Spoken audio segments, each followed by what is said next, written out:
Welcome to Podnutz, the Computer Repair Podcast, episode 195. I'm your host, Jeff Halash.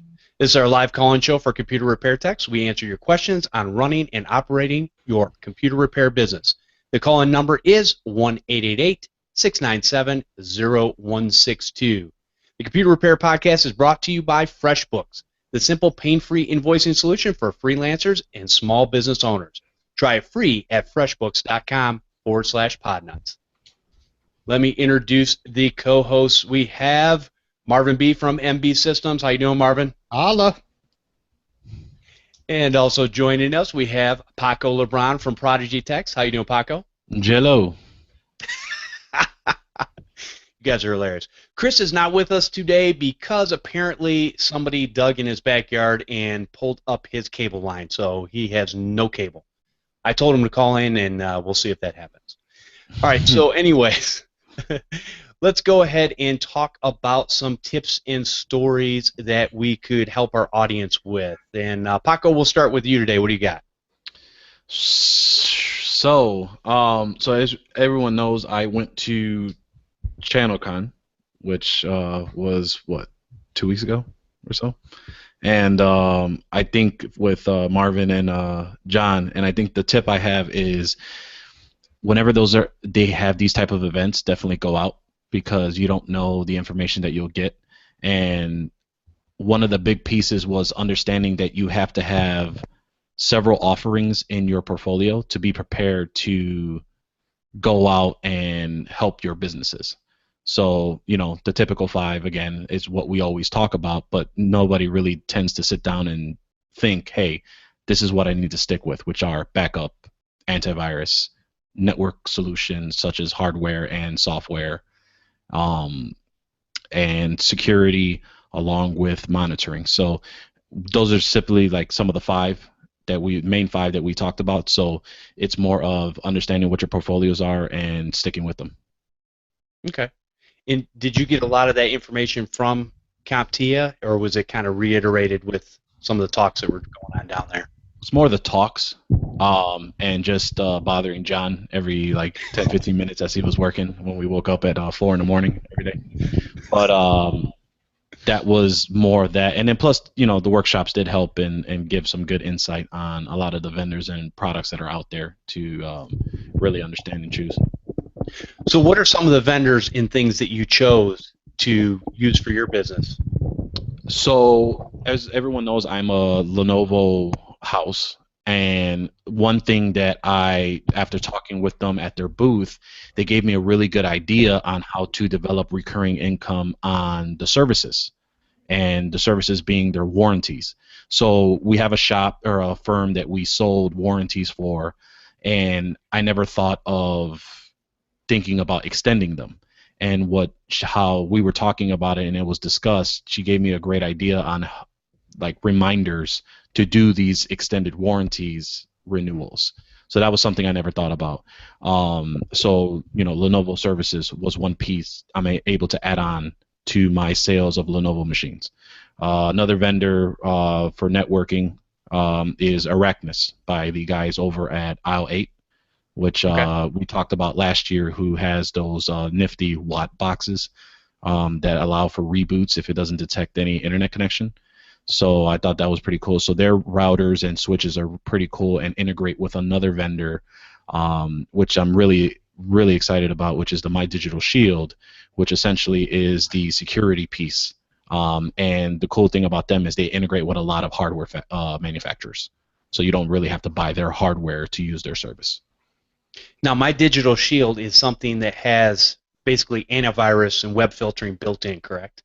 Correct. And they have all kinds of good stuff in there as well. But essentially what's really cool is they offer a tool once you're certified on their program where it's an easy, and especially for me, I'm trying to make the jump from break fix to MSP. Sorry, I think I just heard Jeff throw up in his mouth. Threw up in my mouth, yes, but thank you. And it's called this thing called Shield Test, and you can brand it as your own stuff or your own image and your own branding, and you could literally walk into a shop and just ask, hey, there's been a lot of concern lately with cybersecurity, etc. Do you mind if I run a 30-second test just to make sure you're okay? No cost to you, whatever. And it's more of the, oh crap, I have 3 out of 5 of these main things that people tend to take advantage of. Hey, what should I do? Well, let's discuss. Let's see where you're at in budget and options, and let's see if we can help you out. So I thought that was a really cool piece that's helping, at least that will help me get in the front door and then kind of talk to them and see what we can do to help out that small business. That's good. Yeah, I think communication is definitely key when it comes to new customers and even existing customers. Yep. And especially existing vendors. I got a chance to talk to some of the vendors that I was using before and rehashed a couple of relationships that were a little strained over the last year, and others just excited on some of the new features that they're coming out. So when you say you're picking a handful of vendors to give to your customers or support, you're talking about you're going to support Lenovo's. That's what you're going to buy. That's what you're going to sell to your customers, so on and so forth. You're talking things like My Digital Shield. I think you said Arachnus from Aisle 8. They've got their routers and switches and all that kind of stuff. Right. And I've heard a lot of good things about their equipment and how it can be used in-house. Anything else that?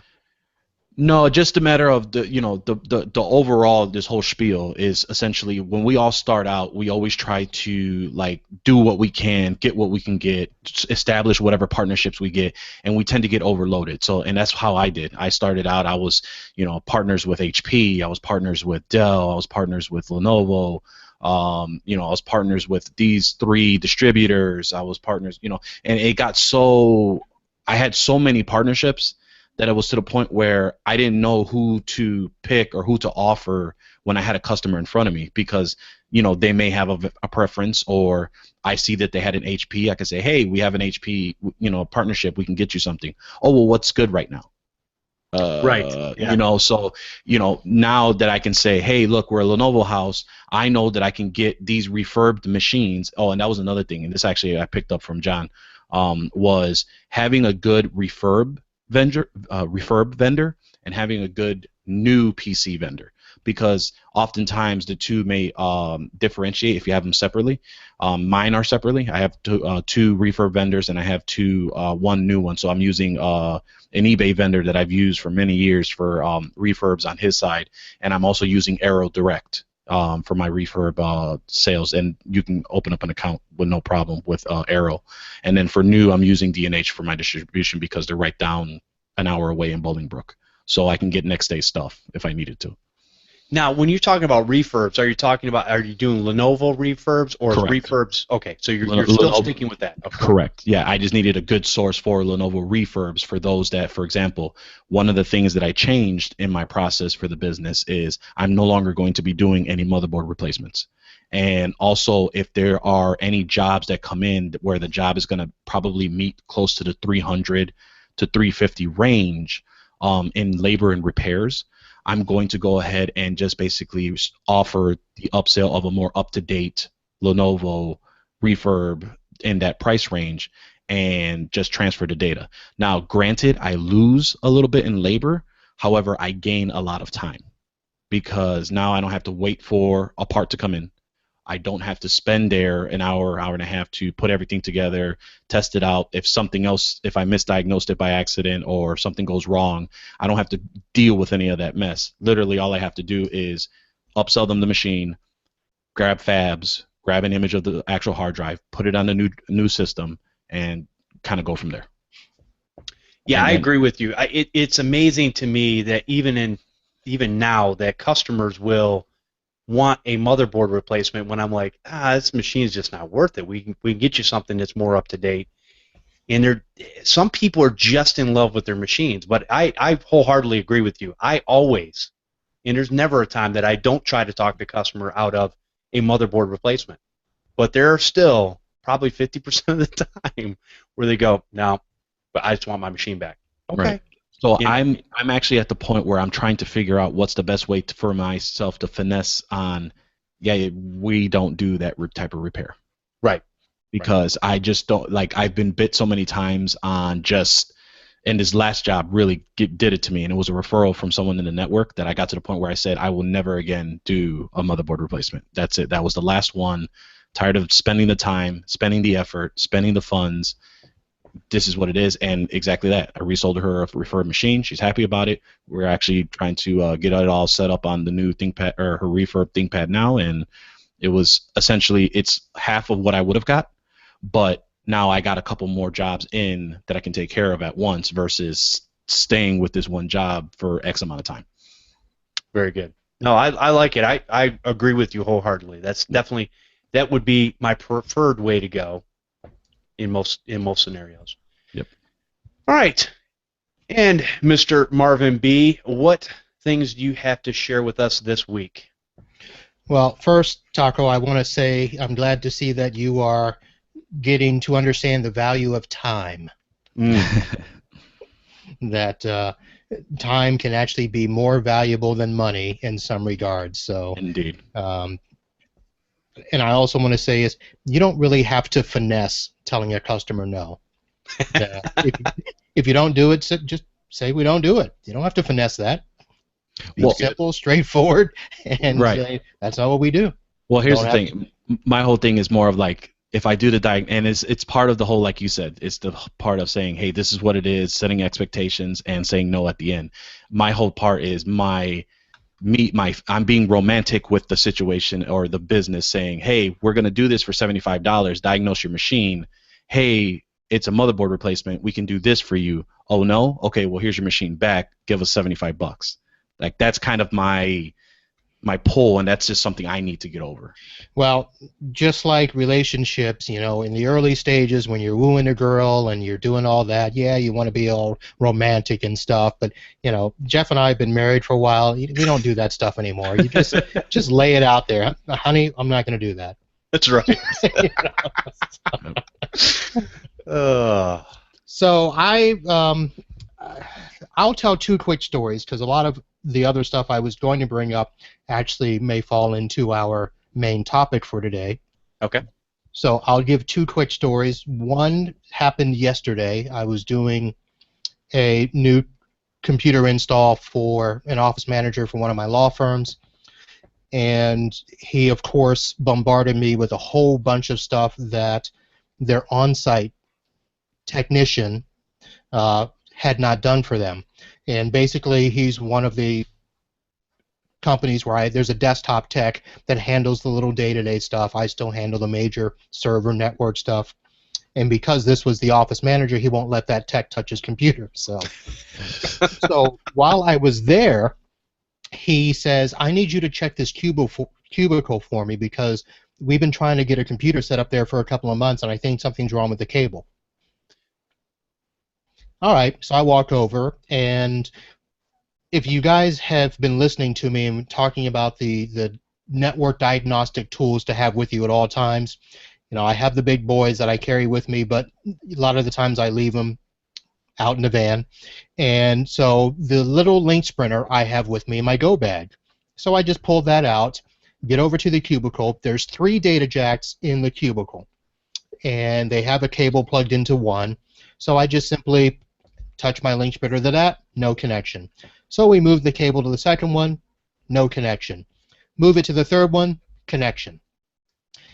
That took all of 2 minutes, and they have been trying to figure this out for 2 months. And I just scratched my head and thought, how in the world could you not figure out of 3 jacks, literally in the same spot, which one is live and which one is not? But the office manager, he just kind of looked at me and said, he goes, did that really just take you 2 minutes? Because we were running back and forth between the cubicle and the server room trying to figure this out. And all I could say to him was, you got to have the right tools. Yep.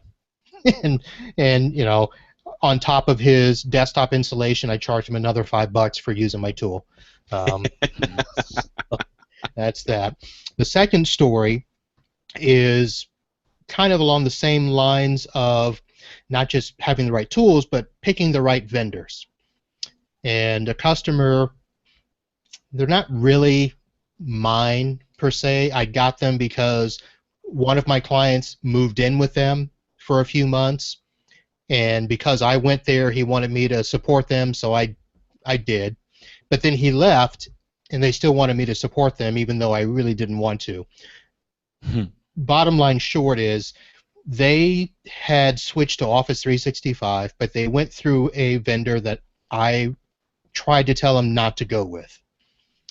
But they were romanced. They were wooed with, oh, it's so cheap, and we can take care of this for you, and we can do yada, yada, yada. So long story short is, I already had to charge them like $1,000 to fix their migration when that didn't go right. Every time they add a new user, it doesn't happen right in the portal, so they have to call me, so I charge them for that. So on Friday, the owner gets an email stating that he's got to change his password, and he doesn't want to change his password. So he's like, can you go in and turn this off? So I'm assuming that he's talking about the little default 90-day password change that happens. And in most portals, if you're using the regular Office 365 admin console, you can just go in and simply turn that off for all users. Well, for this particular vendor, it's not there. Now, if you guys have been doing Office 365, you know that Microsoft's in the transition period of getting a new admin console. So I switch over to the new admin console, and it's not there either. So there's two portals, two admin sites, not anywhere. So I have to call said vendor. And I talk to the tech, tell them what I need. First of all, it takes me 10 minutes to get somebody. That's frustrating. But as I'm talking to the tech, he's like, well, let me see what I can do to help you out there. Give me a second. Puts me on hold for like 2 minutes, comes back. I'm going to send you a link. Sends me a stupid little Microsoft KB article that I've already looked at, and I had to tell him, already been there, already done that. He's like, oh, let me put you on hold again. Oh, I man. know the idiot has no idea what I'm talking about. And basically it took us 45 minutes for him to say, I'm going to have to escalate this. And so I sent an email back to my customer while I was on the phone saying, on the phone for 45 minutes, this isn't getting resolved. Hung up, got the escalation ticket, called him back and said, look, I don't know if they'll get back to you or not, but technically they said in 48 to 72 hours they'll get you an answer.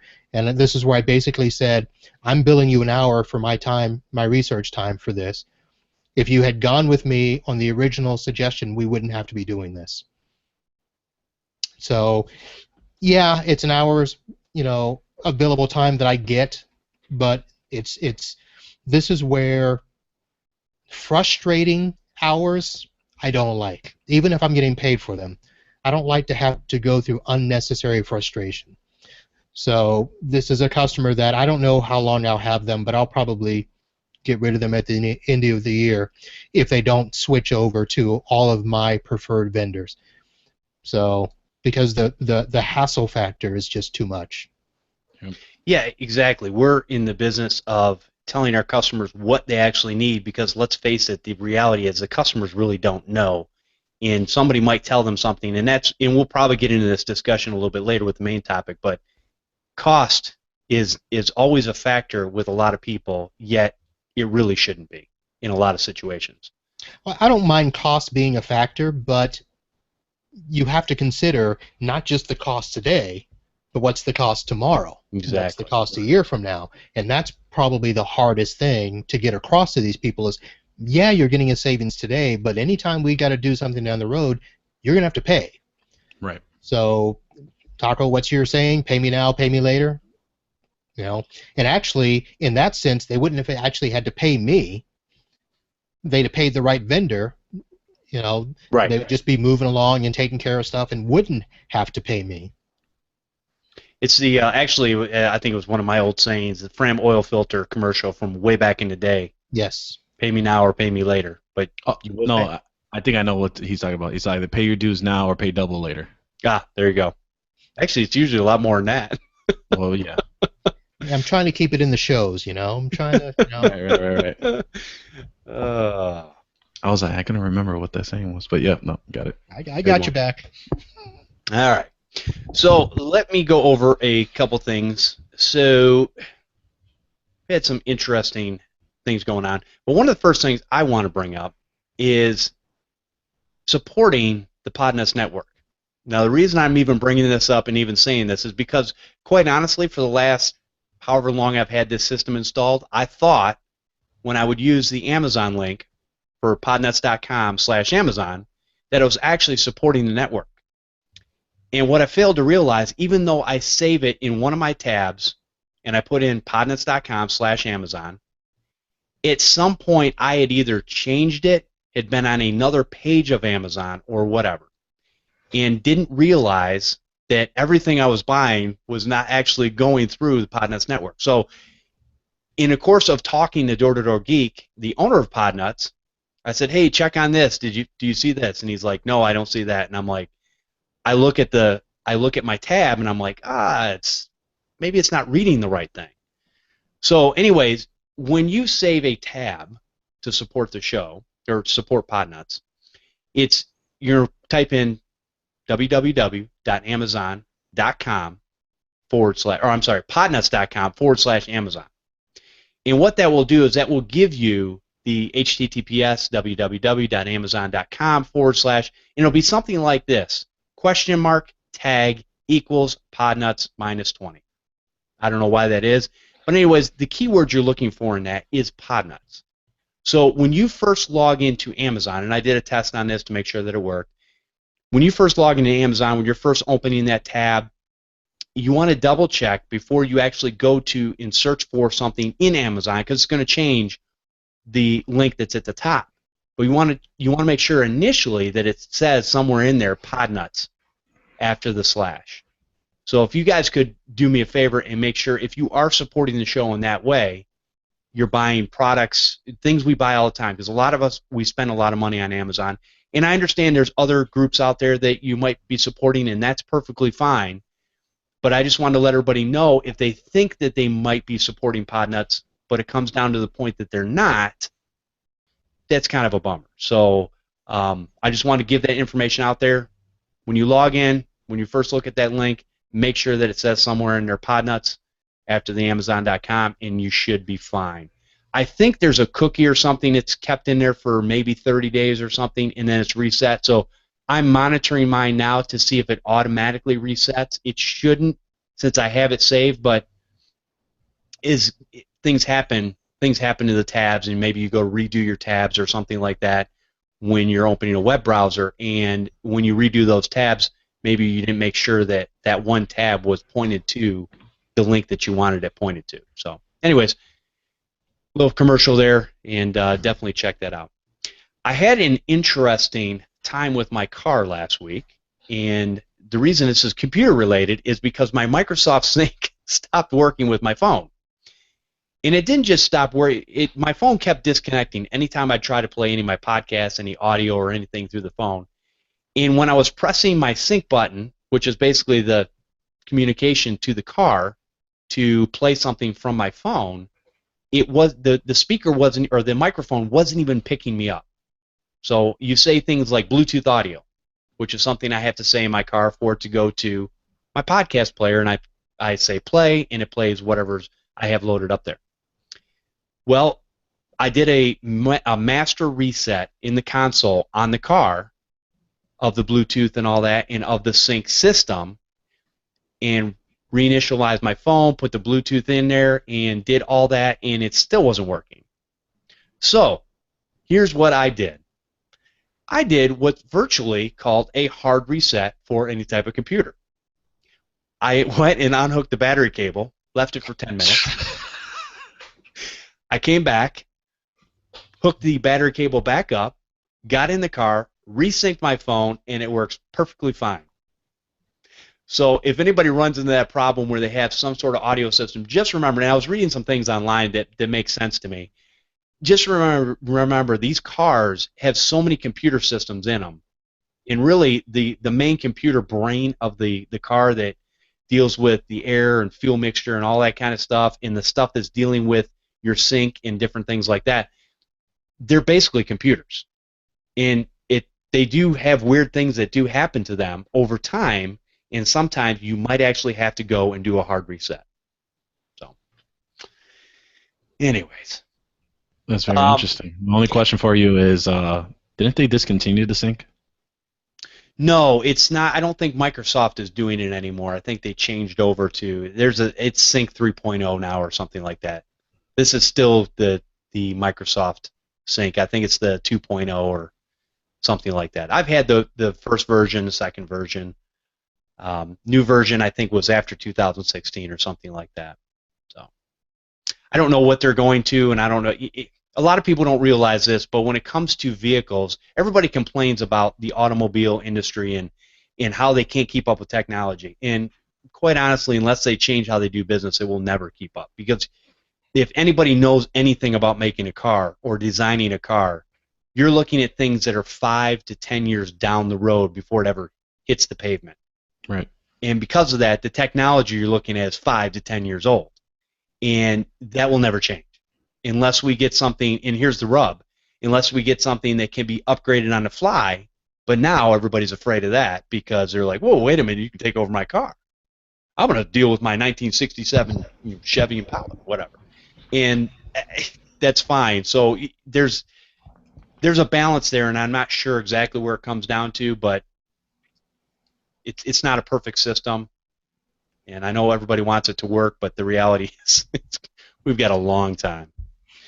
So, anyways, the only other thing I had was I had a weird Lenovo issue where the numlock key on the Lenovo, Paco, you would know this, you have a squashed down keyboard on your Lenovo laptops, they have a number pad, but it's usually corresponding with some of the letter keys.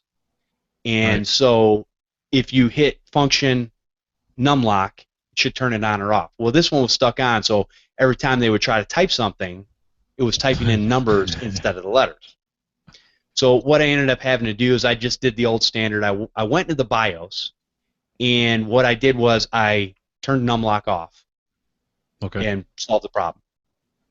You know, it's probably cheaper than replacing the keyboard and dealing with all that stuff, and it's not a big deal. Most people don't use that number keypad anyways. So I did that. The other problem that I ran into, and I've never seen this, or I haven't seen it in a long time anyways, every time you boot the computer up, it says Windows recovered from an unexpected error. So it doesn't matter what you do to this thing, it's like set back to a date in 2013, August something, whatever. And so I was uninstalling some programs, I was running some virus scans on it to see if there was anything in the system, a few quirky little things here, and every time you reboot, it goes back to exactly where it was before. So here's the rub. I think this is a corporate machine of some sort that whoever is locked down, because you can get into the BIOS, but what you can't do is there's some things that are locked down in the BIOS that are grayed out. You cannot boot from anything but the primary hard drive. So when I go to get into the BIOS, it asks for a password, but if you just hit enter, it'll say OK, and then hit enter again, and it goes in the BIOS. What I'm assuming is if this is a corporate machine that somebody had gotten, or a refurb or something, that they have it locked down with a password. Yeah, so there's probably a supervisor password on it or something. Right. Yeah. So this person is using it as a residential computer now, and this computer's quite a few years old, so it's not that big deal. Windows 7. So, but I'm noticing this, and I pulled the hard drive out, checked it, everything was fine, no issues there.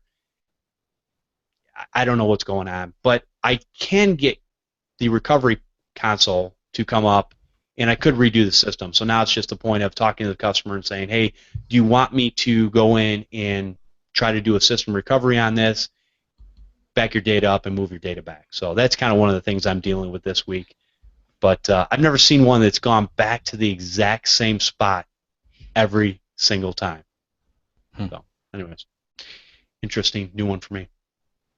All right, before we get into our main topic, let's take a quick break.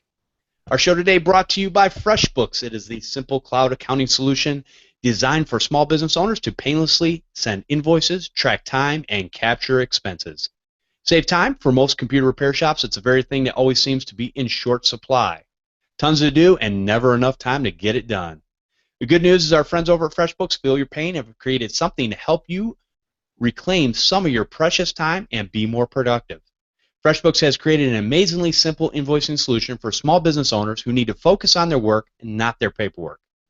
Oh, and the invoicing is only the beginning. FreshBooks keeps all your cash flow details in one place so you know exactly what invoices you sent, when you sent them, who's paid you, and who owes you what. Their mobile app lets you take pictures of your receipts and organize them for later and makes claiming expenses at tax time a breeze. It only takes about 30 seconds to create a really professional-looking invoice. FreshBooks can even show you whether or not a client has looked at the invoice you've emailed, which I think is great. Hey, did you get my email? Oh, no, I didn't get your email. Well, it says you opened it up here. Oh, yeah, that email. Yes, I got that one. You can also call their helpful support line, and you'll get to speak to a human right away. No phone trees, no annoying pre-recorded messages. I wish all businesses would take a cue from FreshBooks and actually have human beings that you could talk to right straight away. The best part is FreshBooks will definitely streamline how you manage this stuff on a day-to-day basis, but you'll also find that as tax time comes, you'll be so much more prepared and way less stressed. FreshBooks is offering you a free 30-day trial to try it out with no credit card required. You can't ask for more than that. Go to freshbooks.com/podnuts and enter Podnuts in the How Did You Hear About Us section. I want to thank FreshBooks for sponsoring this episode of the Computer Repair Podcast. All right. Now, let's go into our main topic. Now, this topic was brought up by Chris Carruthers, who is not here today. Bummer for him, he's going to miss out on the conversation. We went into a conversation a few weeks ago, and he said, why don't we bring this up on a show? And I said, hey, great idea. And the topic basically is small shops, pizza techs, burning customers, and how that affects the rest of us, especially new techs. And I know this is something near and dear to Marvin's heart, and he has some pretty staunch stances on this. But I want to have this conversation so that we can talk about there are legitimized things that happen in this field that reflect on all of us, but there are also things that I believe we in the field do to ourselves. And I want to kind of go into that, and we're going to talk about that a little bit. But Marvin, what's your initial thoughts on the whole? Obviously, you were the man in the van persona, but obviously you're not really what would be considered a pizza tech, trunk slammer, or any of these other stupid terms that these companies come up with. Yeah.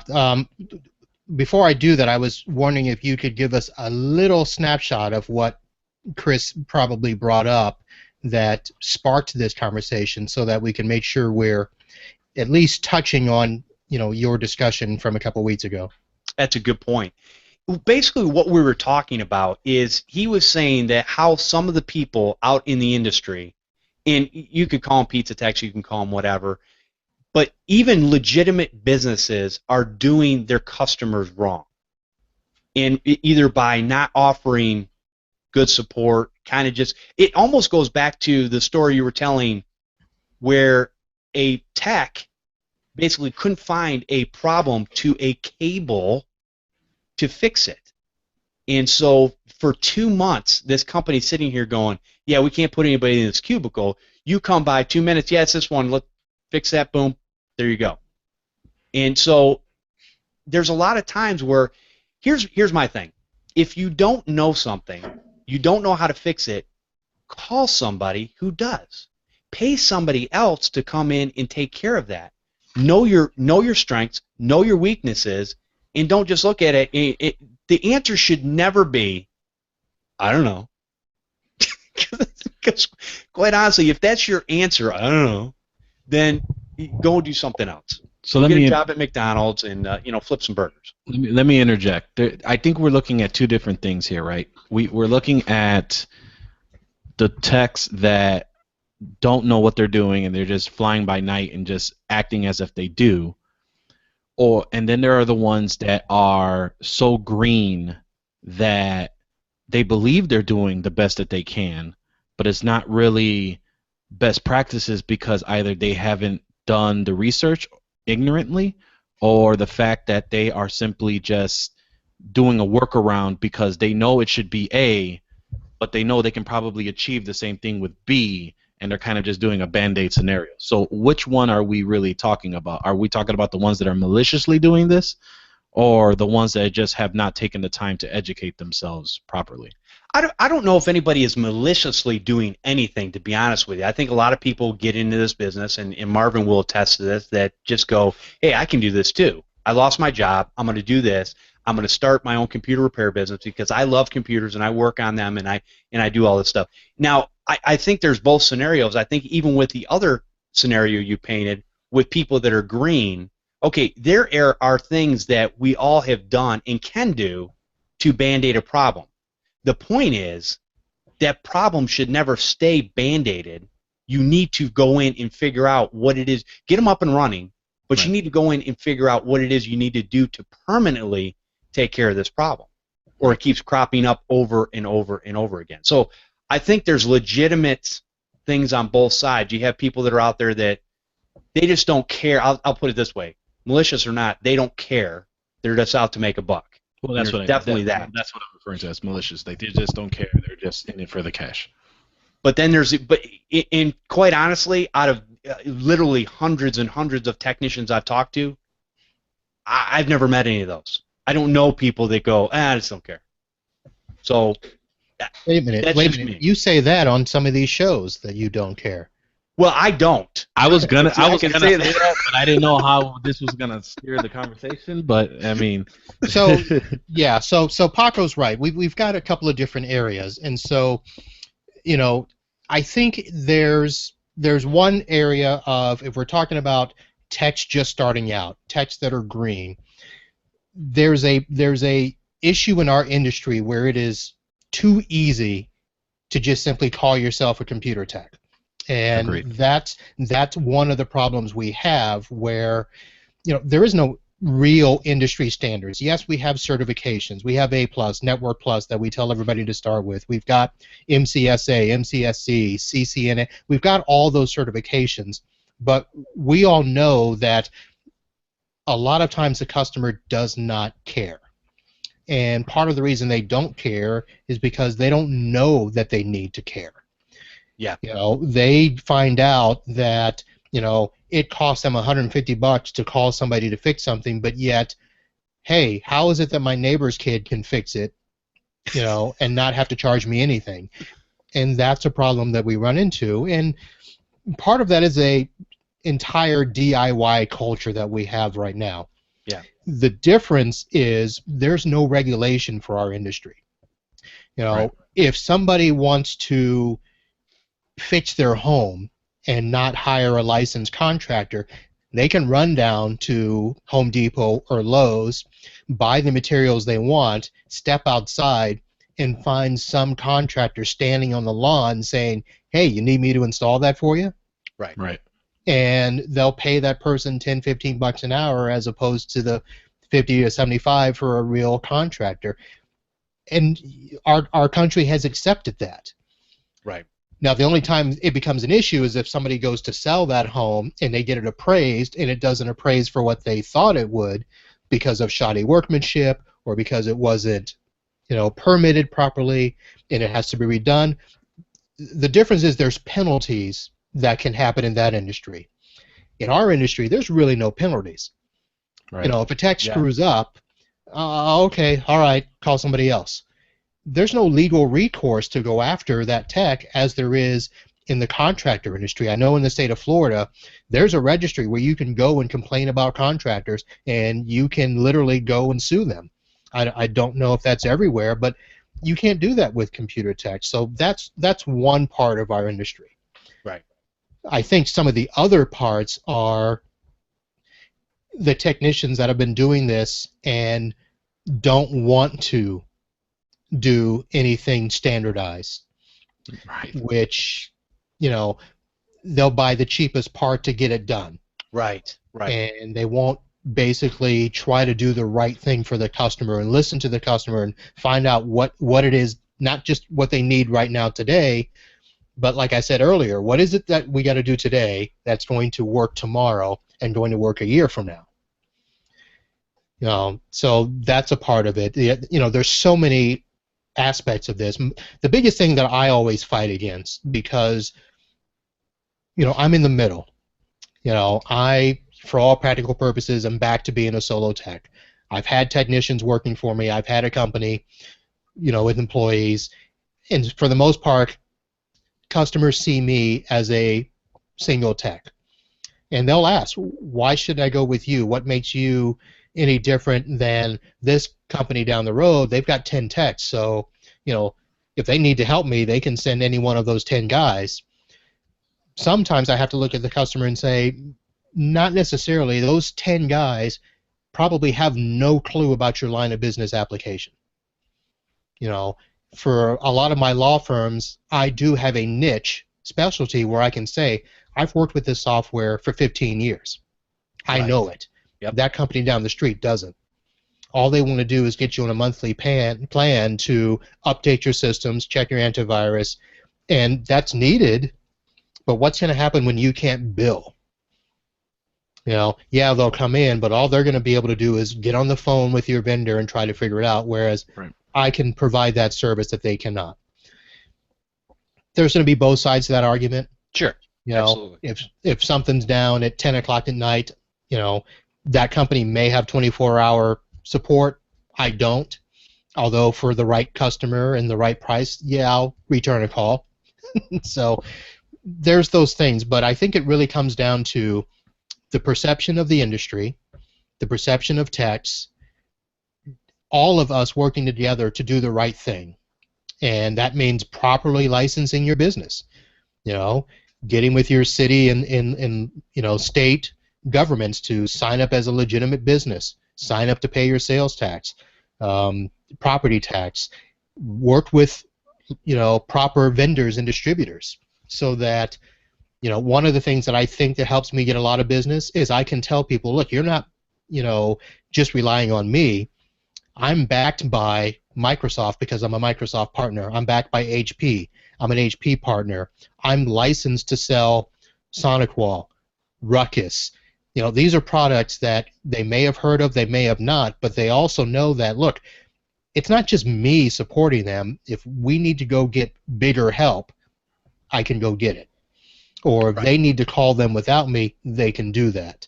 So I think that sets us apart to some degree where,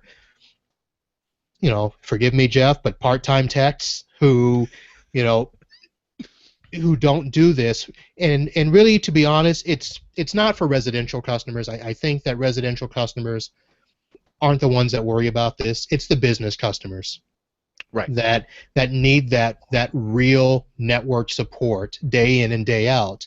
That a lot of the techs that are fly-by-night or pizza techs or Johnny Ponytail or man in the van, trunk slammer, whatever you want to call them, they're not out to give that continued, consistent support.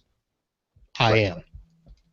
So. Well, and I think that's the difference, and that's really what. And so, from my standpoint, that's why there are not now. I can't say that I haven't done businesses in the past, but I tend to not actually do businesses, or it's from a standpoint of we have an agreement with that said business that we're going to give them support, but it's on my timeline. And as long as they're okay with that, again, I'm not the cheapest guy around, so that doesn't happen a whole lot. And quite honestly, it doesn't happen by my design because it's something that I don't really want to take the extra time to deal with at this point. So for me, to get residential customers to either come to my home or I go out to their place and pick their computer up and fix that, I can take my time with that stuff. And you do a good job of specifying what your limit is, what your expectations are for you and for them, so that's fine. It's the techs that don't know how to stay in their lane. Right. This one that we're talking about. And that's actually what I was going to say too, was because see, Jeff, although he does support small businesses, you don't have any that are recurring right now, right? You're not supporting them as you're their IT guy. They called you, they had an issue, you fixed it, that was it. And then you probably, so sometimes companies will, especially small companies, may need that. But for those trying to advertise themselves that are part-time, that, hey, I can be your ongoing support, and not being transparent with them, saying, hey, you're not going to get a hold of me between 9 to 5, but I'm going to take this monthly payment from you, that's where it's getting to be a bit difficult. Right. And I think there's a lot. So on the other side of that coin, and I was just having lunch with John Dubinsky yesterday, up in Troy, and basically we're sitting there talking about some of the things that he goes through, and sometimes the customers who try to fix things themselves and mess it up, and where he's got to come in behind them and fix the problem. And one of the things I've said this since the beginning is that, in my opinion, 99.9% of the time for most businesses, there are no true emergencies. Somebody's not laying on the ground, they're not dying of a heart attack, there are no true emergencies. Now, to that company or that CEO or that business owner, to them, everything's an emergency. But that's kind of their mindset. So what I've seen too is, on the other side of the coin, I see a lot of us who bend over backwards, and we give with no standardization on ourselves. And we're kind of like, and we do ourselves a disservice by doing that, because we know that they know they can call us. We're Johnny on the spot. Boom. Hey, we're there. Well, yeah, I unplugged this cable, but I didn't know where it went, and I plugged it in over here, and I thought I was doing the right thing, and okay, what were you doing? And this is what I told him. I said, listen, I would have something up there that says, basically, if you touch something, you're getting charged. This does not cover, our contract does not cover you unplugging a cable and plugging it in. If you need a cable unplugged and you need to plug it in somewhere, you need to get a hold of me to have me do that. And so there is this fine line where we paint ourselves in a corner sometimes, and even other businesses, and we've talked about the things with employees, where employees will come in and basically, you don't know what your employees are going to do. And I've told this to Paco before. I said, listen, you can expect 70% out of any employee, vendor, whatever you're going to use. You're not going to get more than that. Sorry, you're not for a lot of times the prices we're paying. And so that kind of eats into things too, where maybe a bigger company might be able to get away with doing that 24-hour support, so to speak, but maybe not. And Marvin, I think from your standpoint, not only are you in a niche market, but I also think that your personality, I believe that people actually like to see you coming. And they're like going, yeah, I know he's here, the day is saved, we're good, I don't have to worry about anything. Is that true? Well, I hope it's true. But yeah, that happens a lot, where, yeah, they see me coming and they know that they're going to be taken care of. Right. That I know their systems, I know their network. If I don't know what's wrong the minute I walk in the door, I'll have it figured out soon. Right. And even at times where, it hasn't been good news, I still do my best to make them feel good, because you know what? We're going to fix it. So it may not be right today, this minute, but by tomorrow morning or whatever, we'll have you back up and running. In the meantime, we can do this. You've got to have those personality traits to keep the customer, feeling good. Correct. But at the same time, the expectation is, because I know that niche or I know that network, they don't have that fear of, we're going to call somebody. And I mean, we all have stories of the techs that we took over for, that the customer is like, sometimes it just looked like he didn't have a clue. He, sitting in front of the server with a blank stare, not knowing what he's going to do. That's the type of thing where that shouldn't happen. We as the professional IT support specialist or trusted advisor or whatever, we're supposed to come in and sit in front of that server and, yep, here's the problem, boom, boom, boom, boom, boom, or, hey, it's going to take me an hour to fix, you're not going to be able to work, take everybody to lunch, I'll have it fixed when you get back. I mean, those are the types of things we've got to do, but there are too many techs that are, I don't know if the word is willing or unknowingly just jumping into situations that they don't know what they're doing. Right. And that's what makes us look bad. Right. And they think that they're doing it for the right reasons, right? Like they're trying to learn on their own, but they have to understand. And perfect example, me and Marvin had this conversation several months ago where I took on this law firm, thinking, hey, this is going to be a great freaking, thing. I'm going to get into it. It's just a matter of replacing a server, bing, bang, boom. And not only from the conversation of what Marvin said, and as we talked about the many variations, and these were only a few of what could have happened, I then realized that I had two options from this conversation. Either get someone that knows what they're doing, or I have to tell this client I can't take the job. And that's where it comes to you as a technician to understand, especially when you're new, right? And the whole point of the topic is you're trying to figure out, with bad techs. And this was a company that I took over from the old tech company. I still don't know what happened to the old tech company. Simply that they just didn't click, is what the office manager had mentioned. And so you're trying to do good by them. You're trying to figure out what you want to do. But especially if you're new, and they have reservations of, I don't know if we want you to come in because you're new, etc. It's on you as a tech to educate yourself or partner or get someone that's going to help you out. Luckily enough, I had someone in this particular example to help me with this. And as we got into doing this whole process, it was even bigger of an issue than what me and Marvin talked about. So not only, so basically to go back full circle, when you go into these type of things, yeah, it's all great to, hey, this is going to be a new subject matter that I'm going to try and be an expert in.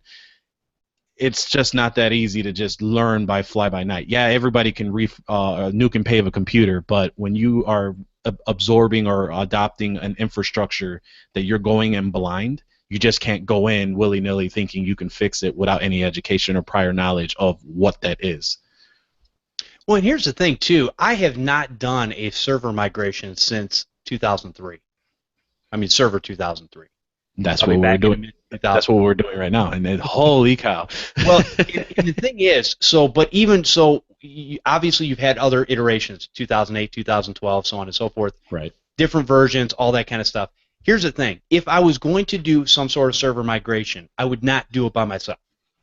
I would incorporate somebody, and basically, if I really wanted the customer, I wanted to support them long term, and I thought that I could do the job down the road, I would basically pay somebody to come in, help me, walk me through the process, get everything set up so that I've got a better idea of what I'm doing, so that I can support them, and I'm learning in the process.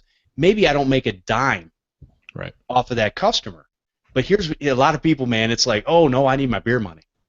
Oh no, I gotta pay my, I gotta get McDonald's today. My Starbucks, I gotta get, So for a lot of people, they look at this and they go, this is just a little bit of money here, a little bit. I got to get paid.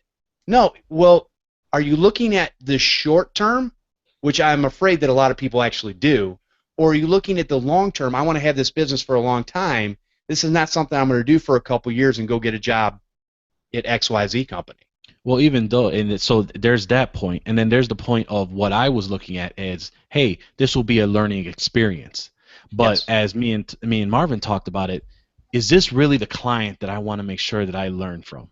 Right. Is this the one that I picked to be the learning experience? And from our conversation and discussions and looking back at it, this is not the firm, especially a law firm. This is not the one I want to pick to be the learning, learning experience. Because I will learn. It will be a learning experience.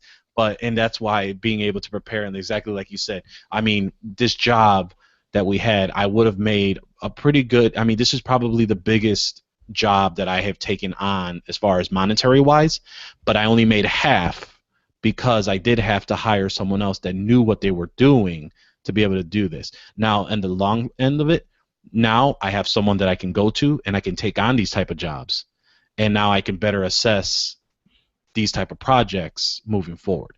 So it was a better learning experience on multiple ends as me as a business owner, and being able to support these type of clients doing something similar. And I remember, this brings back a funny story. I do remember trying to do a migration on my own way back in the day. Very first time, I got in a server. I was going to move things over. They had an old server in there, basically a desktop computer that was being used as a server. And I built a really nice server and whatever. And it went to move everything over. And now, granted, most of the time when you have to set up a migration like that, you've got basically a weekend to do it when they're not working, right? Right. Saturday, Sunday.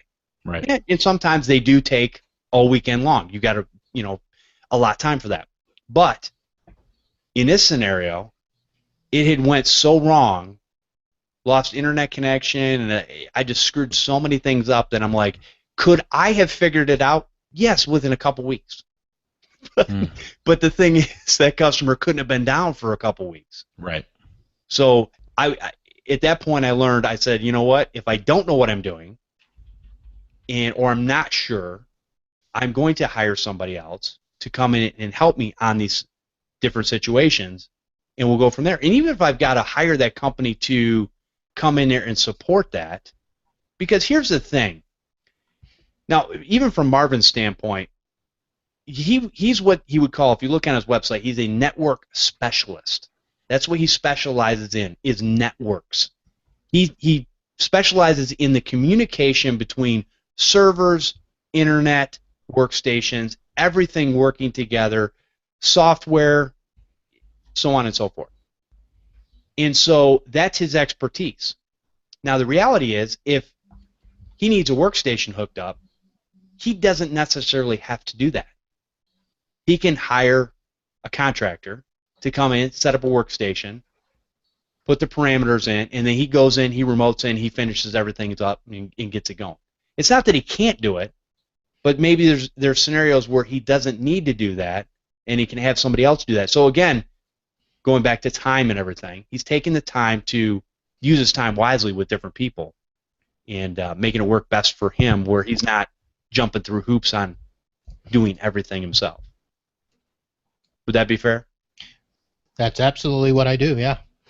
A lot of my offices, I'll prep the computer, ship it up with remote access, so all they've got to do is connect it, make sure it gets on the internet. Once I can see it, I log in and take care of the rest. So that happens. Let me give one quick scenario. I actually have two, but I'll go with the quick one first. So last week I get a call from a customer. It's a longtime customer, one of my basketball buddies. So I don't do a lot of their stuff, but anytime they need help, they call me. And they had a Xerox laser printer that I had sold them a couple of years ago that had started printing out, fudgy lines or whatever, something like that. They called Xerox, and Xerox told them, oh, it must be the fuser. Here's the part number, here's the price. They ordered it, replaced the fuser themselves. Lines were still fuzzy, blah, blah, blah. That's when they said, we better call Marvin. So they called me, and I basically, my printer people that I normally use are not Xerox certified, so I needed to go out and find somebody. So I went through my little network, asked about getting a certified Xerox support specialist. I got 2 referrals. One was a company close by. The other one was a guy who literally started emailing me like every 2 to 3 minutes trying to get this job. And I finally, when I got back to responding to them, I, looked him up, tried to find out some information, and couldn't find anything on him. So I basically went back and sent him an email, and let me pull this up. Here's his response. I'm in between jobs trying out some freelance. That's not what you want to lead with. And I immediately wrote back saying, sorry, thank you. Yeah. And I think, now he could have been a good tech, could have been a good guy. Sure. But when I did, he actually sent me his resume as part of this. And literally, he showed himself as a freelance guy for like the last 8 years. And then every couple of years, he'd have a job, he'd have it for a few months, and then would be back to freelancing. Okay. I think that's another thing that gives us a bad rap, is that I think you mentioned it earlier, techs know that at any time if they get laid off or they quit their job or it doesn't work out, they just go freelance. I just go doing on this. And I think that's what frustrates us a lot of times, is we know that that's out there. And they're doing it, for whatever reason. I'm not going to say the reasons are good or bad. Some people legitimately have to do that to make money, but it's too easy to freelance and then to undercut other legitimate businesses price-wise. Right. That's what upsets me. And I agree with that. And one of my standpoints on that is, again, ex-military, this is the response that I would have been given my whole life, is basically adapt and overcome. So part of what we need to do in this industry is to educate would-be customers on why they want something that's more stable versus just calling somebody that's maybe fly-by-night, in subverting that. Because here's the thing. What I've seen is the fly-by-nights do come in and they do undercut and they do take advantage of customers or don't do them right. Here's the thing. Customers usually, after a while, will find somebody that's more legitimate, more steady, that can actually take care of their problem on a regular basis. And so you really can't help somebody, especially if a company, if small business or whatever wants to hire these people just to get the quick fix. That's a business mentality on even their part, that they're not really looking at again, they're, in my opinion, those businesses are not a long-term business. So I'm not even sure that us as legitimate techs actually would even want those businesses, because you're going to have so many other myriad of problems down the road, whether slow pays, no pays, whatever, that you're going to have to deal with. I don't see the point. So that's just my opinion of what I've seen in the marketplace of what people are doing. So we really need to educate our customers. Yep, and we need to find some way to police our own. It's really what we need. Let me quickly, this kind of falls in line with the client I told you a few months ago that decided to go with another tech 3 years ago. Mm-hmm. But now they called me back. Right. So let me just read you this person's website. Okay. In terms of the services that he claims to offer. Okay. So on his website, he basically says, we service all small businesses, home businesses, and home computers. He says we provide remote control assistance, virus and spyware removal, QuickBooks, Microsoft Office, hosted exchange, backups, local and offline, data recovery, data transfer, wireless network setup, PCs and Macs, hardware/software purchase assistance, and Microsoft Small Business Server. So let me just start with the last one. I don't think that was on his website 3 years ago, because dude didn't do servers. Gotcha. The client that he worked on of mine had the small business server. Right. However, the reason they called me back was because he didn't know small business server. And outside of knowing how to add a user, which by following the little script you can do that, sure, he didn't know anything about networking and all that stuff, so that was why they called me back. The other problems I have on his side is he says virus and spyware removal. So one of the computers ended up having a virus, but not CryptoLocker. Okay. I'll get to that one in a second. So instead of cleaning up the virus or removing it, he sold them a brand new computer. So he went way beyond the typical nuke and pave that we always deal with. He just couldn't figure it out. He just said, oh, well, I got to get you a new computer. Wow. So that was the one thing. QuickBooks. This was the tech who, because the one attorney wanted to go to the cloud, he decided to give them Dropbox. Oh. And tried to run their QuickBooks off the Dropbox. Oh. That's why I wanted Chris on the show today. Oh. To talk about that. So that's two things on his site already, well, three that I had a problem with. Let's go to backups. Oh, I don't even know if I want to. A year after they left me, I get a call from them because they wanted to know if I was still doing their backups. And I said no. And they said, oh, well, we may need backup. I said, I provided your tech with all the information that he needed to go in, log into the backup, switch the account over to your name or his name or however you guys wanted to do it, and I told him what the price was, and that's all that had to be done. And I gave you guys an email stating that the backups would stop on this date and time. They ignored it. So they had a failure and lost 6 months worth of data. Oh. So he wasn't doing backups local or online, and he certainly didn't do any data recovery. How did they not go after him for that? Long story. Okay. So because I mean, a friend of a friend. Well, here's the other thing too. A lot of times you think about it, and I've said this a lot. And if you think about people that you lose a job, you get in the tech industry, whatever. Like Marvin said, there's no policing. Again, you can't bleed blood from a turnip. What are you gonna do?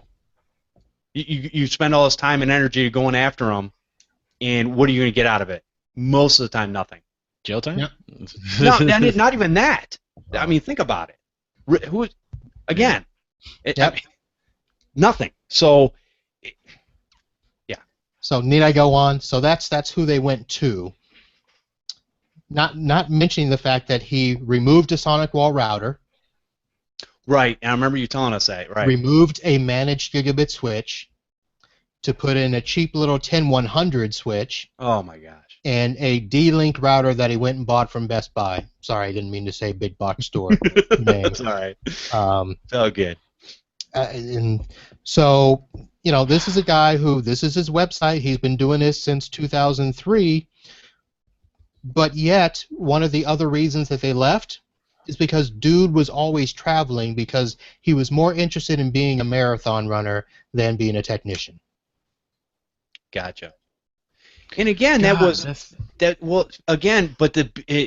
I partially fault the business owner for pulling this guy in and actually dealing with this. They were propagating the problem by either being cheap or being friendly or whatever. Yeah.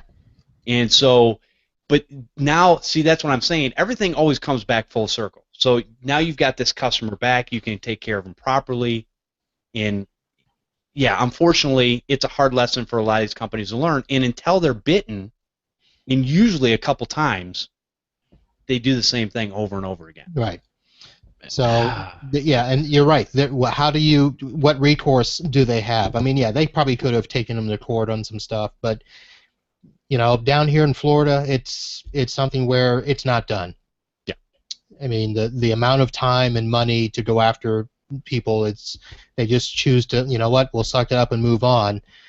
And, yeah, they'll learn from this, but I bet probably in another year or so, they're going to be trying to talk to me about, hey, you know, you're costing us an awful lot. What can we do here? And I'll be like, you can either pay me or you can try to find another tech like you did last time.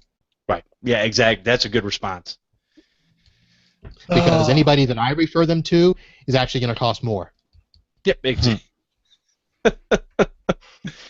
Well, are there any? I mean, this has been a great conversation, and I think it legitimizes that. You know what? Let me say one more thing. When a small business does call me, and I get in a conversation with them on the phone, the first thing I tell them, before I even think about taking a job, so we need to sit down and have a one-on-one meeting and figure out if you're a good fit for me and if I'm a good fit for you. Because if you're not, or I'm not, then it's not going to benefit us in either way. And again, a lot of people just go, oh, I can do it. Really assess what you know and what you do right now or what you've done, whether you can do it or not. Just don't put a bunch of stuff on your website. Say, hey, I do all these things and I can do it, no problem, because I've got all these companies backing me, and you're not really doing a tenth of what you should be doing for your customers. And one other thing, for new technicians starting out, or people that are, you know, trying to up their game and start working with businesses or whatever, one of the best ways that I've learned to present myself in a more professional way is think about how you would want somebody else coming in and viewing the work that you've done. And the way I explain that is, for whatever reason, Mr. Customer, if we part ways, you don't like me, I don't like you, something may happen in the future. I can almost guarantee you this: 99% of the people that come in after me to take over your network are going to be able to walk in, understand what I've done. They're going to see a lot of standard practices. They're going to recognize the names of the vendors that I've given you. And they're going to be able to come in and say, okay, I can work with this. There's not going to be any, no MacGyverisms, no registry hacks to make things work. They're going to come in and see standard stuff in your network. And that's probably the only thing that I try to really stress is, and I don't mean to negate stuff like open source software. Don't misinterpret what I'm saying, but when I say that I work on Microsoft networks and servers, a Microsoft certified tech is going to be able to walk in and understand what I've done. Right. Exactly. And I think that's the way all of us should be, whether you're building computers, repairing computers, setting up networks. It needs to be done in a way that another technician comes in behind you and doesn't say, "What TF?" You're right. What did they do? Yes. So. No, I agree. That's Paco, any last thoughts on your side? No, other than what is he sharing? Oh, that's pretty funny. No, like I said, it's just a matter of, I'm still getting over the fact of this tech, what he did to his clients. It's as bad as the one that I heard of having power lines running VoIP, but that's just, oh, wow.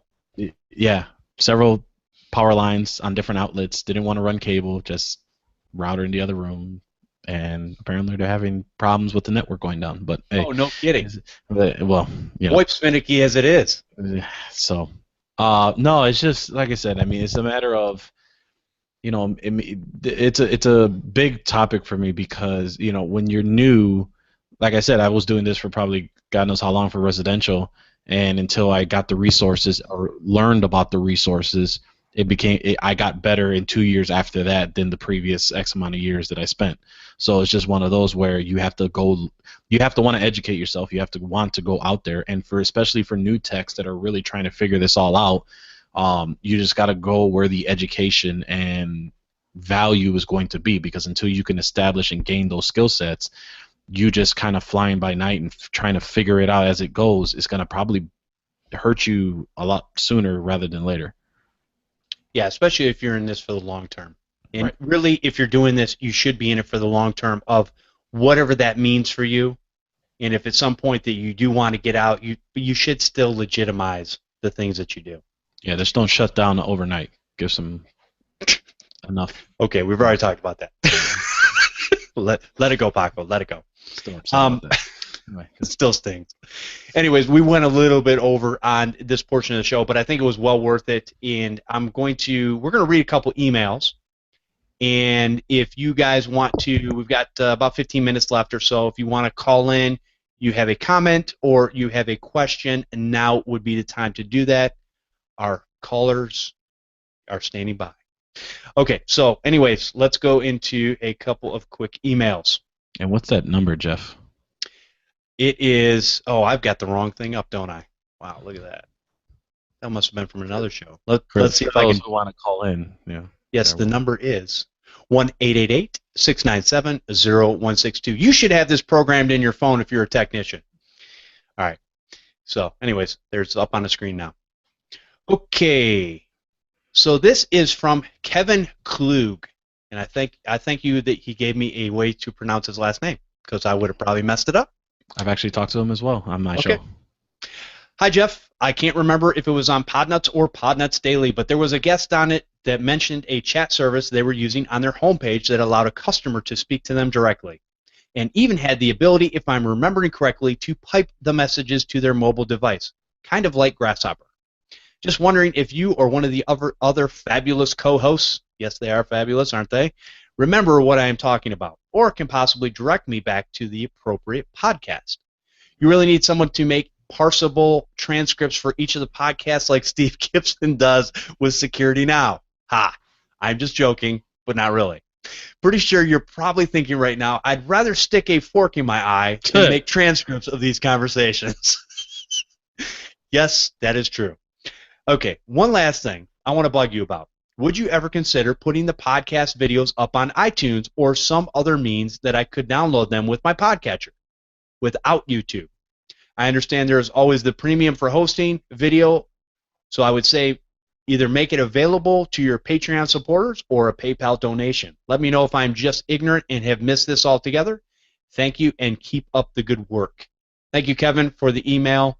First of all, the chat, and I didn't know exactly what the chat module was, and I know I've heard Paco talk about it, so I actually went out and asked Paco what that was. Paco, do you remember what the chat module was? Because you don't remember again? I don't remember. The chat module that at least that we've talked about on the show is called Talk2, and it's TAWK.TO, and I actually have it on my site. It's off now, but essentially it is free. It's very robust. It's similar to a lot of the live chats that are out there. It does the job. You can speak with any potential prospects or clients via your website, online with a website dashboard, or through your mobile phone. They do have Android and iOS apps for those. Okay, very cool. Hey, just so everybody knows, we're having a problem with the phone calls getting through, actually, and I'm not sure why that is. Interesting. Yes. Asking them to press 1 or 2 and nothing happens. All right, we'll have to look into that. I do apologize. We will get that up and running. Obviously, we haven't been using it to its fullest extent, but I want to change that in the future. So we'll look into that, and next time do a test to make sure that everything is working correctly. And I'll have Chris look into that, because we're basically routing a 1-800 number to a Skype number and so on and so forth. And the times might have been changed on it for some reason. We usually open it up for this hour-and-a-half time slot. All right. Let's see. So, and then the second part about the videos, yeah. I'd rather stick a fork in my eye than actually edit video to put up in any way to get it in podcast form. Yeah, I'd love to do that. Probably not going to happen anytime soon. Well, once we make Steve Gibson money, Right. There you go. We can do that. Now, it sounds like it was Kevin, right? Yes. With the transcribe. So it sounds like he wants to volunteer or help out with the transcribes, because I think from what we last talked about in the last episode was if there's a complaint, you're going to provide some type of suggestion. So I assume he wants to help out in some way. So Kevin, let us know in what fashion you'll be able to help us out and get those transcriptions on the site. There you go. And he's not the only one. I've had other people actually ask about the transcripts. There's a caveat to that.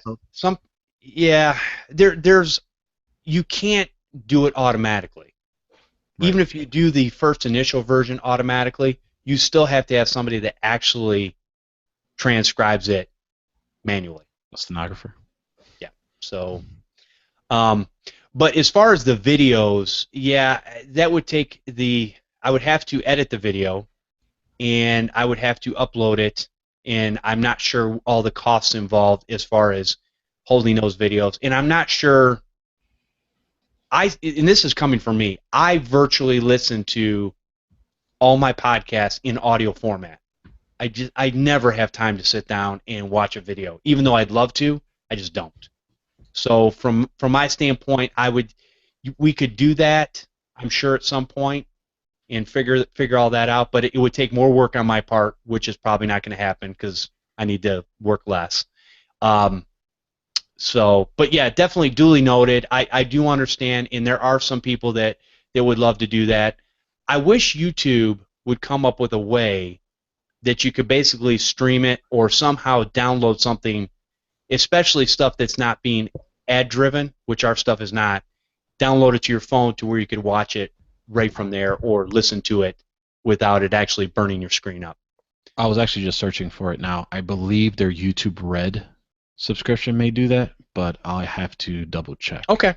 I believe it does have offline viewing, but don't quote me on that. I'm still looking into You might that. be right. I remember hearing something about that, so that might actually be something there. So, all right, let's go ahead and since we can't get our phone calls, man, we have phone calls coming in and we can't answer them. This is great. All right, this is from Cormac O'Donohue. Hey Jeff, hope all is good with you. Of course it is. I've been listening to the show for years and heard you are doing a shout out for guests. I run my own computer repair business from my house in a small sailing town in Crosshaven, Ireland. And I'll tell you what, I don't have it up yet, but anyways, he's going to come on and he's actually going to do a Podnutz Daily. He has a beautiful, beautiful website with a picture of Crosshaven, Ireland. It's wonderful. It's off the water and everything. All right, he says, I was doing bits and pieces for years, but in the last year I've started full-time. When I say full-time, I'm also doing a 4-day course in networking, security, and computer system architecture. I'm all in on Facebook advertising, and for about €10 a week, I have doubled my business. That's awesome. I can talk about how I went from part-time to full-time. Everybody wants to know that. And thanks, man, for the great work. No problem. We love what we do. Here's a question for the show. What's your guest's view on PC and laptop motherboard, USB, and PCI analyzer diagnostic card testers when all else fails? Do you know a good one, mostly for laptops? Thanks, Cormac O'Donohue. Thank you, Cormac. Appreciate that, and looking forward to having you on the show. Okay. Well, we already know what Paco's response is. I ain't changing no more stinking motherboards. I'm done. I'm out. I actually have an answer for him. Okay, go ahead. I just can't find the provider. There's a gentleman named I think it's William, and I can't recall his last name, but he creates a set of PC card testers that the community has said that are really good. And my understanding is that they do work for both laptop. He has a laptop set and a desktop set as well. I just can't recall what his site is, so I'll try and give that to Jeff to put on the show notes for this episode. But I know he's active in a lot of the I know he's in the IT business owners group. I know he's active in a lot of the communities for IT groups out there. So I'm sure you'll be able to find him. But I will look that up and give that to you. Okay, great. And also, so people know, Cormac actually sent me an email to sign up to be on the show, so or to be on Podnutz Daily to kind of tell his story. And that's kind of what we do over on Podnutz Daily is we have a way that people can tell their story about what they do in their business. And I know a lot of people say, oh, it's the same old, same old. And the reality is everybody does it a little bit different, and we can all learn from different ways of doing business. It maybe sparks ideas in our heads on how we can change things, especially if we've been doing it for a long time. But I am no longer setting all that stuff up. Paco has decided to help out and do my scheduling for me. So we have some things set up in place that we're getting going, and we will have a website, or I'm sorry, an email that you can send directly to Paco, and he will be able to get that in the calendar, and we're just working on some of the details now. So look forward to that, and hopefully we can get some of you guys to sign up and come out on the show and share your story, because I love hearing the stories, and I love doing the shows, but the scheduling is what takes me a lot of time. Okay, and whoever just called, apparently we got the phone lines working. So again, this is a new process here. If you called and hung up, I apologize. Go ahead and call back, and we've got a few more minutes. We'll see if we can get your phone call in here, and we'll go from there. And if it's Chris, you better call twice. And while we're waiting for that call to come back, I just put in the chat two sites of PC diagnostic cards. Yeah, the second one is the guy I know. What was that? The second one is William. It's PCTestcards.com. PC test cards, okay. Yeah. So I used to use them when I had the store. I don't use them anymore, but the PCDiagnostics.eu was the original cards that we used to use a lot, and the PC test cards are That's a much newer site and looks like it's got some newer technology. So that's probably the one I would go with. But you have So both sites. Check it out. yeah, yeah, and yeah, make sure to send me those in an email so I can add those to the links Okay. to the show notes. But what do they exactly do? Because from a PC diagnostic standpoint, a lot of times, especially on laptops, I look at the diagnostic software that's built into the BIOS for a lot of these OEMs, and I run that. And if there's a problem, it usually lets me know. So one example that I can say that this would be a benefit is you turn on the laptop powers on, but nothing shows up. So you don't know if it could be the screen, the ribbon, the graphics card, etc. Now we have ways of kind of going around it, like putting in the our workarounds or manual way of plugging in a video cable or testing out another screen. What these cards actually do is you can pop them in, or like if it's bad memory or if it's bad RAM or something like that, these will specifically check the board to see if it's a bad slot, if it's the graphics card, if it's whatever. So like I had a Toshiba the other day, or actually about a year ago or so, where I thought it was the screen, I thought it was the cable. Come to find out, it was just the board. The graphics card was shot. Now, if I didn't have to go through any of this, I could have just easily grabbed one of these testers, popped it in, and it would have told me that with the diagnostic codes that it was gone. Okay. Hey, let's take. Actually, the phone call came through, so let me go ahead and unmute this, and we will. Oh, this is Chandler Calvert. Hey, Chandler, how you doing? I'm doing pretty good, and you? I am doing excellent. So I know you said you wanted to call in, and I know you sent me an email earlier, and I definitely appreciate the phone calls. What was your question? Right. I actually have a few, probably won't get to all of them today, but the main question was, I'm about to start, or going to try to start, remote cleanup solutions. So what is the best way to get involved in that? Kind of what's the best software to start testing and using to get involved in that? Like I have my cleanup programs I've used for 2.5, 3 years, and I've never had any issues. But what about, like Screen Connect or TeamViewer? What do you use in those? Okay. And you're going to get a lot of different answers to this question. It's a great question. And we all do something a little bit different, which is good because we're going to use things that work for us. Now, me personally, I use Instant House Call as my go-to remote support software at this point, and part of that is because even though I can move, whether I use D7.2 or some other program, TechWaru, something like that, I can move that over to the system. A lot of times with the Instant House Call, I will use what's built into it as far as doing virus removals and cleaning people's computers up. So everything's already built in there. It makes it a little bit slicker and quicker. I just made that up. And okay. helps it to it's what I've gotten used to. So for me, that's what I use, and that's kind of what works for me. Now Marvin, I know he's going to have a whole different scenario. Marvin, what do you use, and what would you suggest to get started in that remote cleanup?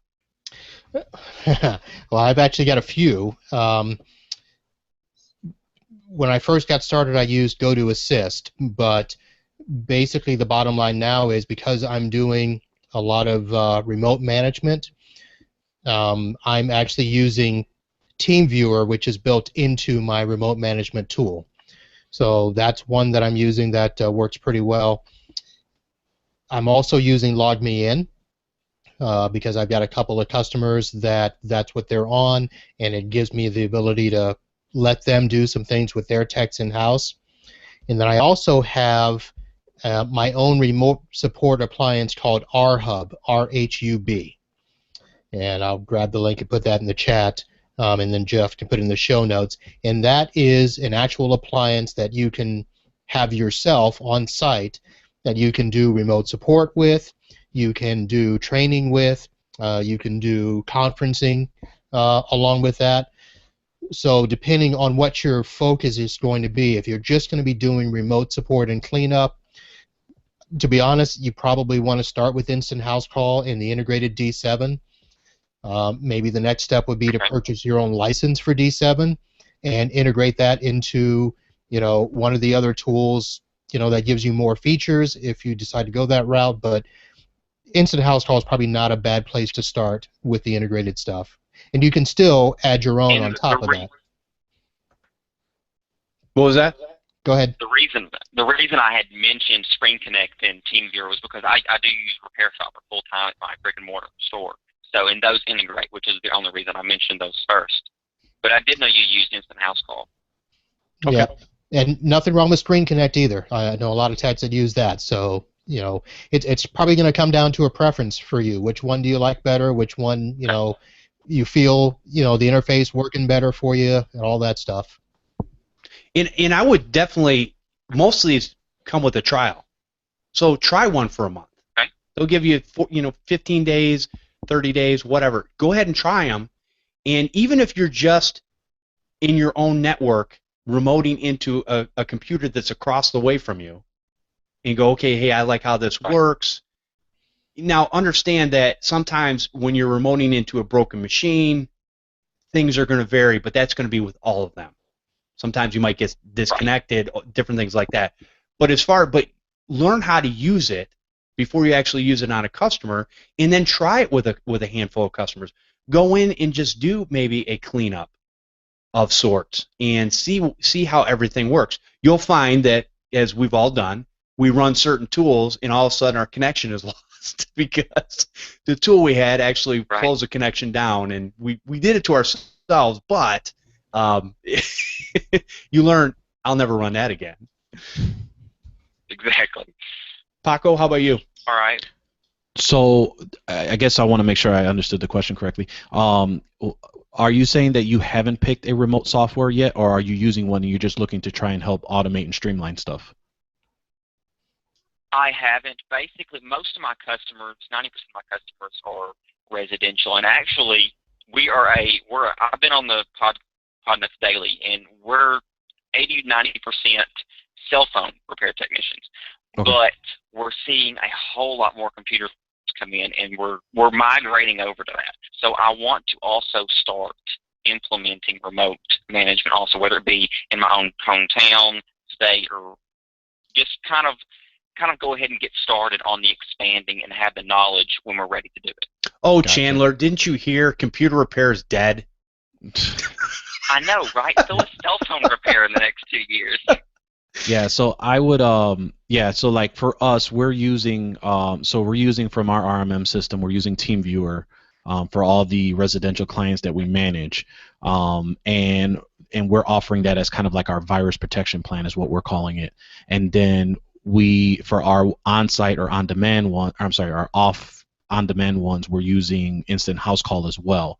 Now, if you're using Repair Shopper, I probably would look into the TeamViewer or Screen Connects. Now, they are going to cost you a little bit there, but I think the integration is going to be beneficial to you because the fact that you've already built such a presence in your Repair Shopper system for the cell phone repairs, being able to track your sessions in Repair Shopper as far as the sessions and etc.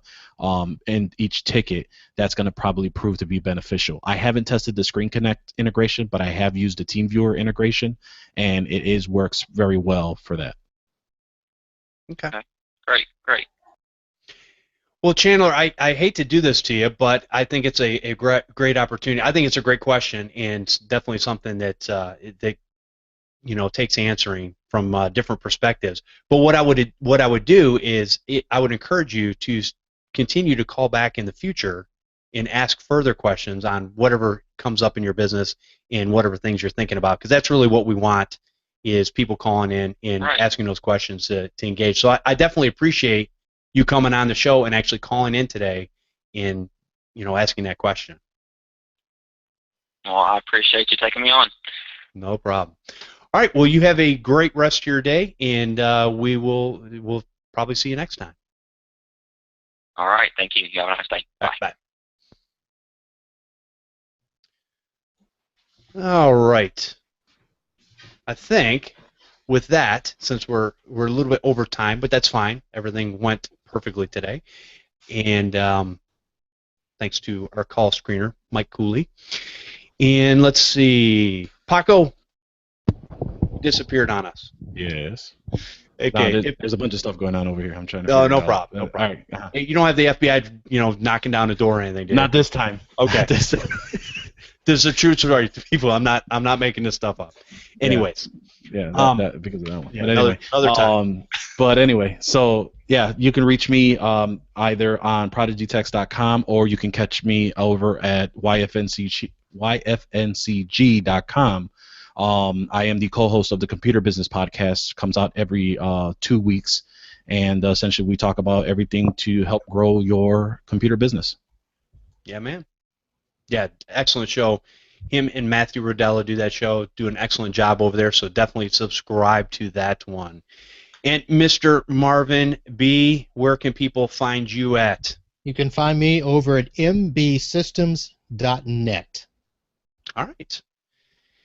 And you guys can come join us live for the Computer Repair Podcast every Sunday at 4 p.m. Eastern over at podnutz.com/Computer Repair Podcast Live. Join in on the conversation by calling in live and hanging out in the chat room. We have audio available over at podnutz.com or subscribe using your favorite podcatcher. Just for audio. Sorry, no video yet. You can also subscribe to our YouTube channel, Computer Repair Podcast, and if you subscribe to that, it should come to your inbox when we have a new episode up. Send your questions and feedback to podnutz@podnutz.com.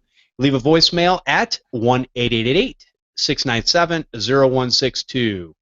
I want to thank all of our Patreon supporters for their continued support. Definitely appreciate that. Please consider supporting this show by going to patreon.com/Computer Repair Podcast. We'll see you next time on Podnutz, the Computer Repair Podcast. Holla.